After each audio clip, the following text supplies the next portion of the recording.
Salut les gars, ça bouge? Bienvenue sur Récap Trillionnaire. Aujourd'hui, je vais vous présenter un film d'horreur et de mystère de 2009 intitulé Orphan. Attention aux spoilers. Attention et prenez soin de vous. Kate et son mari John entrent dans un hôpital car elle est en travail. Elle est emmenée sur une civière pendant que John reste derrière pour l'inscrire. Immédiatement, Kate commence à saigner.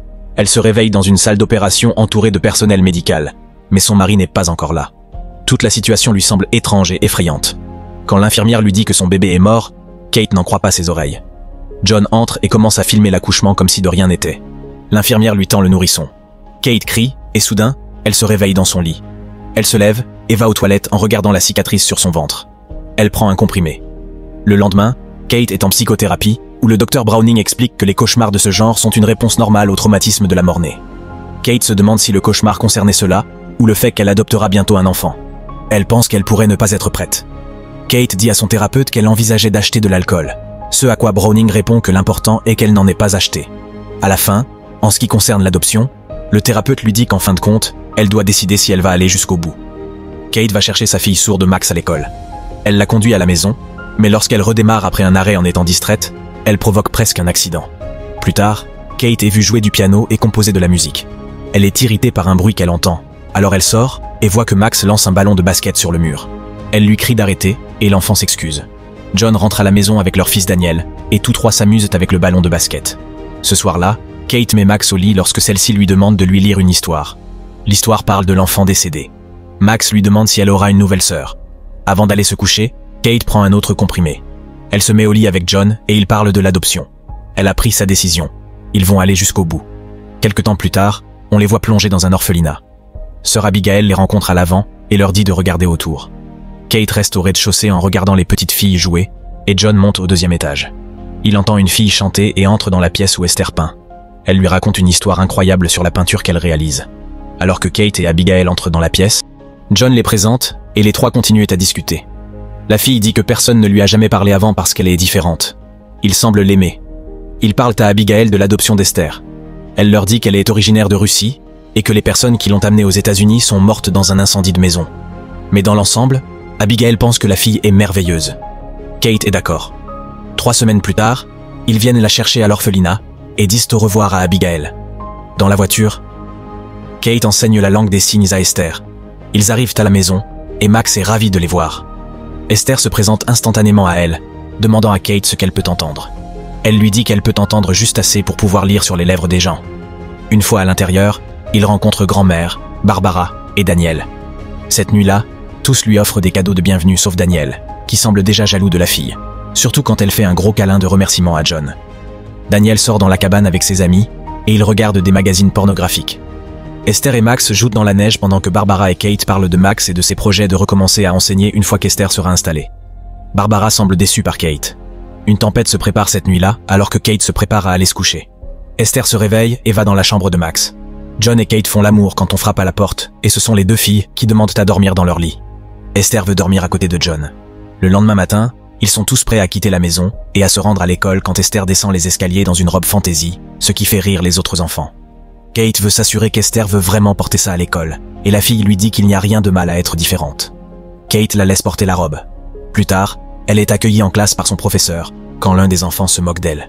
Ce jour-là, Max et Esther jouent sur le lac gelé lorsque Kate sort en criant que ce n'est pas autorisé. Simultanément, Daniel joue avec un pistolet à paintball et tire sur un oiseau. Esther et Max s'approchent et il est très contrarié. Mais Esther lui donne une grosse pierre en lui disant de mettre fin à ses souffrances. Il ne veut pas le faire, alors elle le fait pour lui. Plus tard, Esther va prendre un bain. Kate va dans sa chambre pour ranger son linge mais trouve une vieille Bible coincée dans un tiroir. Elle n'entend pas Esther regarder hors de la salle de bain alors qu'elle la regarde et trouve une photo d'un homme à l'intérieur. À l'école, les amis de Daniel se moquent de lui à cause d'Esther. Alors il pousse ses livres.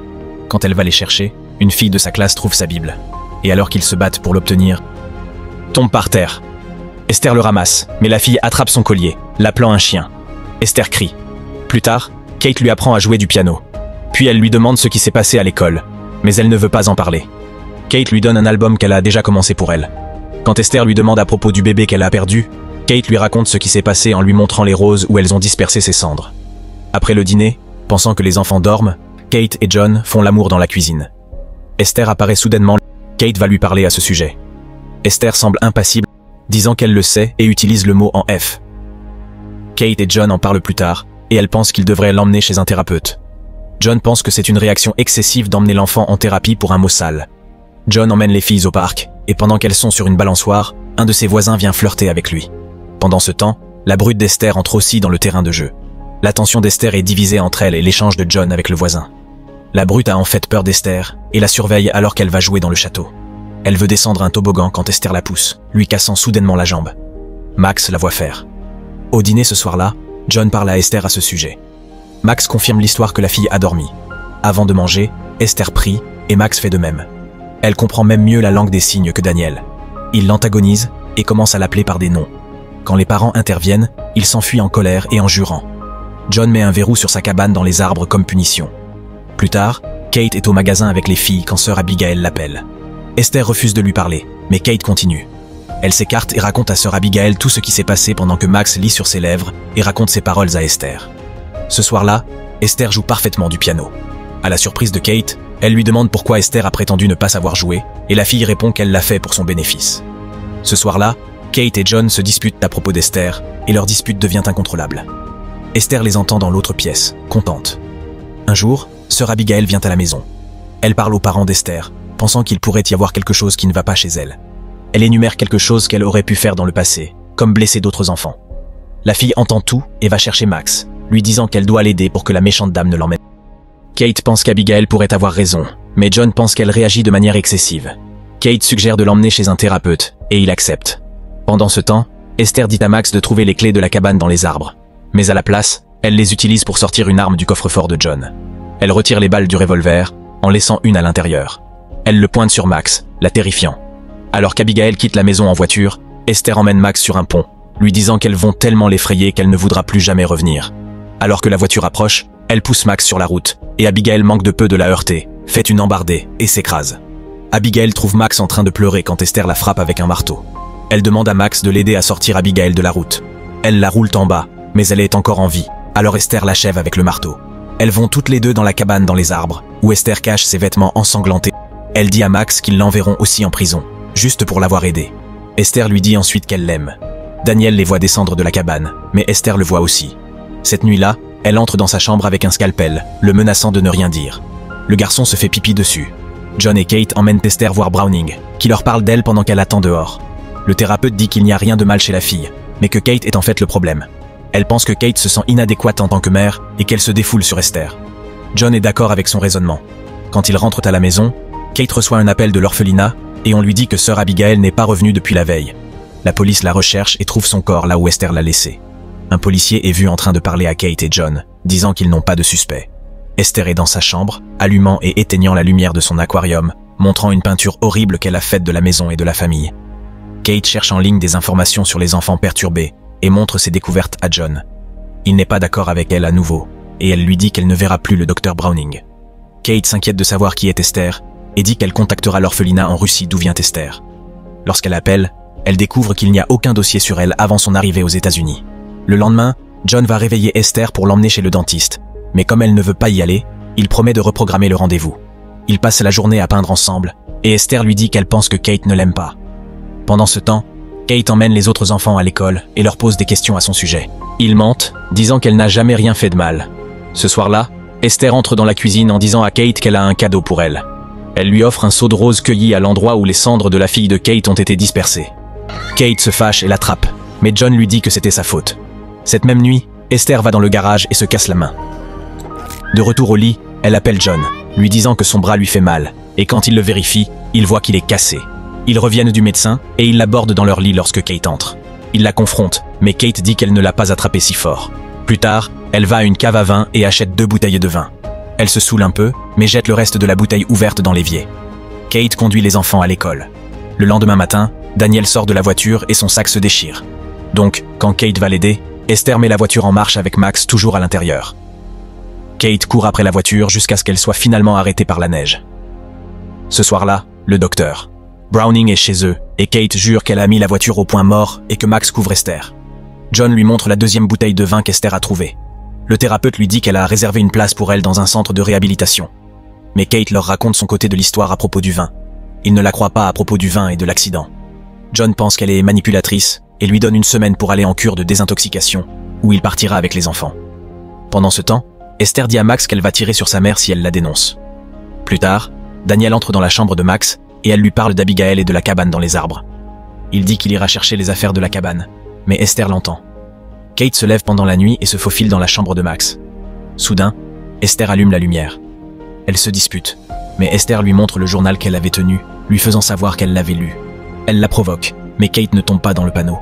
Le lendemain, Kate appelle à nouveau l'orphelinat, et quand elle ne trouve rien, elle va chercher la Bible d'Esther.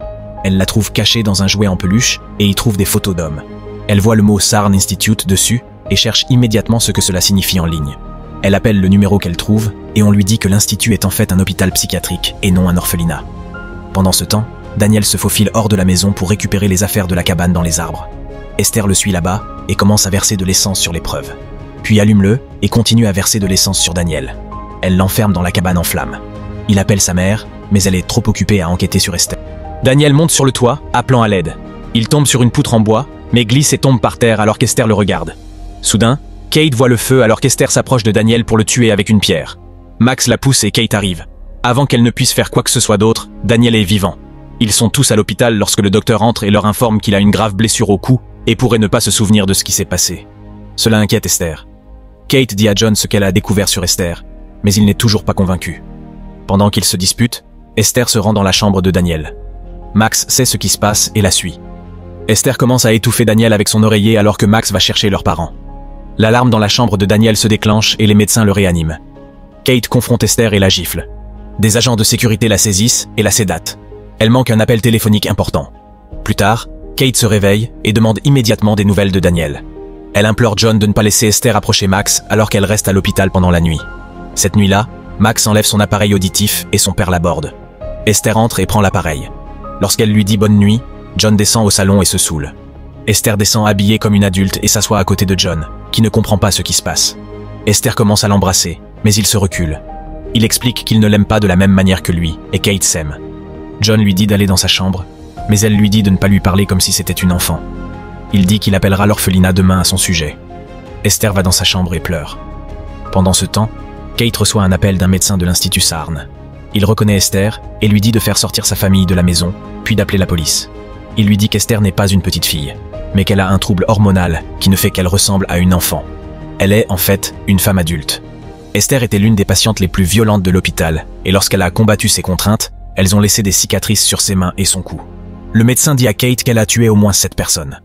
Kate se précipite pour rentrer chez elle, confuse sur la façon dont elle a pu les tromper. De retour à la maison, Esther met sa chambre sens dessus-dessous et enlève tout son maquillage utilisé pour cacher le fait qu'elle n'est pas une petite fille. John va la vérifier et trouve ses peintures partout sur le mur.